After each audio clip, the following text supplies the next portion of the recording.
Assalamualaikum warahmatullahi wabarakatuh. Saya sebagai Presiden Parti Amanah Negara melihat pergolakan yang berlaku di Malaysia sekarang,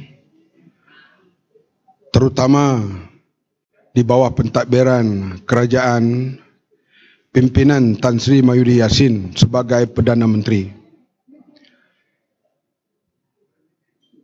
Kita rakyat Melaya, kemudiannya rakyat Malaysia menerima sistem parliamentary demokrasi, demokrasi berparlimen, raja berperlembagaan, pemisahan kuasa eksekutif, legislatif dan kuasa yang paling tinggi di bawah Seri Paduka Baginda yang di-Pertuan Agong. Sejak pilihan raya pertama diadakan pada tahun 55,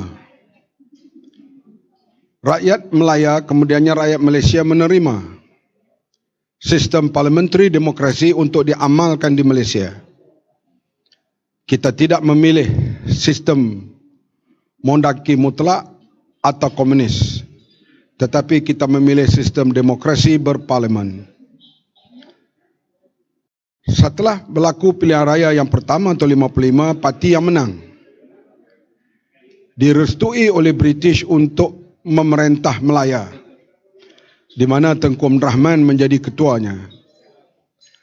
Kemudian diikuti dengan pilihan raya selepas merdeka tahun 59. Parti Perikatan mendapat majoriti ahli parlimen dan diikuti seterusnya sampailah kepada Perikatan bertukar kepada Barisan Nasional. Pada tahun 74, Barisan Nasional pula memperolehi majoriti dan mereka memerintah. Setiap kali pilihan raya ada sahaja pihak-pihak yang tidak berpuas hati, terutamanya di kalangan parti pembangkang. Walau bagaimana tidak berpuas hati pun mereka tetap menerima keputusan yang majoriti menjadi pemerintah. Soal tidak puas hati itu dikemukakan dalam bentuk bantahan sama ada di mahkamah, di media atau himpunan-himpunan menandakan tidak puas hati mereka. Tetapi sistem parliamentary demokrasi itu terus didokong oleh rakyat Malaysia dan parti-parti politik yang berdaftar di Malaysia. Ya, kita tak bersetuju dengan kepimpinan Tun Mahathir. Kita waktu itu berlawan dengan beliau dengan apa cara menurut saluran demokrasi. Dan rakyat tetap memilih parti beliau untuk memimpin. Dan beliau menjadi Perdana Menteri. Begitulah juga zaman Pak Lah. Najib di zamannya berlaku skandal 1MDB. Kita berlawan. Kita bergabung dengan NGO, kita berlawan dengan Barisan Nasional. Akhirnya rakyat memihak kepada pembangkang, iaitu Pakatan Harapan, dan Pakatan Harapan mendapat suara majoriti, parlimen majoriti, maka mereka lah memerintah. Sekarang ini, apa yang diusahakan oleh rakyat Malaysia sejak daripada tahun 55 hancur pada tahun 2020.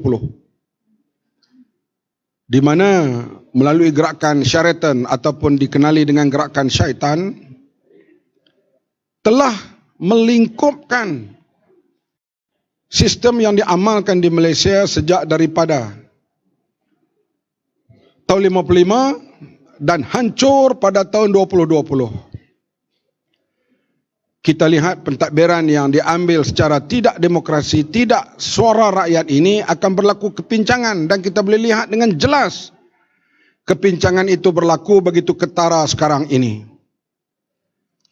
Mereka yang mengambil alih pentadbiran ini tidak dihormati oleh rakyat. Saya yakin ianya juga tidak dihormati oleh pegawai-pegawai kerajaan.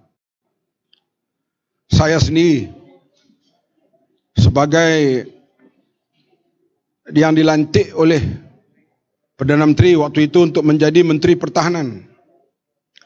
Saya tahu saya tidak ada pengalaman pentadbiran, tambah pula lagi pentadbiran begitu besar sebagai Menteri Pertahanan. Tetapi bila saya pergi ke Mindef, saya disambut, dan dalam majlis perbincangan mereka yang beruniform yang tidak beruniform memberi kerjasama sepenuhnya. Kerana mereka tahu kita datang dengan mandat rakyat. Ketika hendak membuat Defense White Paper, pegawai-pegawai Kementerian Pertahanan, uniform dan tak beruniform, jeneral-jeneral tentera, semua memberi kerjasama yang cukup hebat. Kerana kita datang dengan kemenangan dalam pilihan raya dan sistem yang dipilih di Malaysia, parliamentary demokrasi. Sejak bulan Mac tahun 2020, kerajaan backdoor government ini saya yakin tidak dihormati oleh pegawai kerajaan dan sekarang ternyata berlaku. Dan dia berlaku di satu institusi yang paling penting, iaitu di Kementerian Dalam Negeri. Dan Ketua Polis Negara mendedahkan segala kepincangan yang berlaku. Itu baru Kementerian Dalam Negeri, belum lagi kementerian-kementerian yang lain. Saya yakin ia berlaku perkara yang sama. Kita dahulu Pakatan Harapan setiap 2 minggu atau kurang-kurang sebulan, pihak KSN akan memanggil menteri-menteri dan pegawai-pegawai menteri untuk diberi taklimat pencapaian buku harapan. Setiap kementerian capai 10% ke, 15% ke, 20% ke, diberi taklimat. Kerajaan Perikatan Nasional, Barisan Nasional sekarang tak ada apa-apa buku panduan. Tak ada manifesto. Sebab itu rakyat jangan marah pada mereka. Sebab mereka tak ada panduan. Sebab itu ada timbalan menteri boleh duduk 2 bulan di luar negara. Ada menteri yang tidak pergi pejabat. Pergi tak pergi pun kita tak tahu. Dia buat kerja tak buat kerja pun kita tak tahu. Kerana tidak ada apa yang mereka nak capai. Kerana parti pendukung utama yang menjalankan gerakan Sheraton itu berlainan parti, berlainan dasar, berlainan arah. Terutamanya antara UMNO, Bersatu, PAS dan Serpihan Keadilan diketuai oleh Azmin. Semuanya hanya ada matlamat peribadi. Kita telah lihat kepincangan di kalangan pegawai-pegawai custom, pegawai-pegawai immigration, dan belum lagi didedahkan tentang keadaan di kementerian-kementerian lain. Inilah rakyat kena lihat betapa apabila kuasa diambil alih tidak melalui peraturan biasa, tidak melalui mandat rakyat, hancurlah suatu pemerintahan itu. Bila kerajaan ini pincang, saya sebut berkali-kali, yang susahnya bukan yang mengambil alih pemerintahan, bukan yang kena ambil alih. Mereka itu ada gaji, ada elan boleh hidup. Tetapi rakyatlah yang akan menderita akhirnya. Sekarang ini, tadi kita dengar Tan Sri Arif, seorang yang amat arif, seorang yang terlibat dalam undang-undang dan mempunyai integriti yang tinggi. Bagaimana kedudukan ekonomi Malaysia sekarang ini. Pelabur-pelabur yang mula lari ke Vietnam, ke Kampuchea, ke Indonesia dan sebagainya. Dengan pemerintahan yang begini, kalau berterusan begitu lama, yang akan menderita nanti ialah rakyat jelata. Oleh itu, carilah jari penyelesaian terbaik. Sama ada Sri Paduka Baginda yang di-Pertuan Agong yang punya kuasa membuat sesuatu, selamatkan negara ini.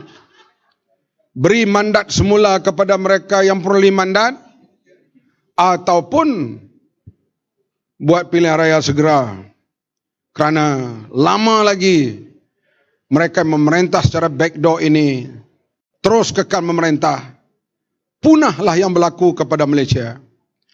Hari ini kita malu ke seluruh dunia. Bagaimana Ketua Polis Negara mendedahkan kepincangan yang berlaku. Dan beliau sendiri minta supaya pihak SPRM menyiasat bagaimana menteri boleh naik jet eksekutif. Bagaimana bila pergi satu tempat dengar orang lompat dan sebagainya. Ini bukan aduan JKK. Ini bukan aduan Tok Imam Masjid yang terpencil di baling. Ini aduan Ketua Polis Negara. artinya negara kita berada dalam keadaan yang cukup pincang. Tan Sri Mahyudin Yassin, akuilah kegagalan kamu. Please resign. Menghadap di Pertuan Agong, serah semula mandat kepada mereka yang boleh mandat. Otherwise, Malaysia akan lingkup di bawah pentadbiran yang kamu mulakan melalui langkah syaitan yang tidak menghormati mandat rakyat. Terima kasih.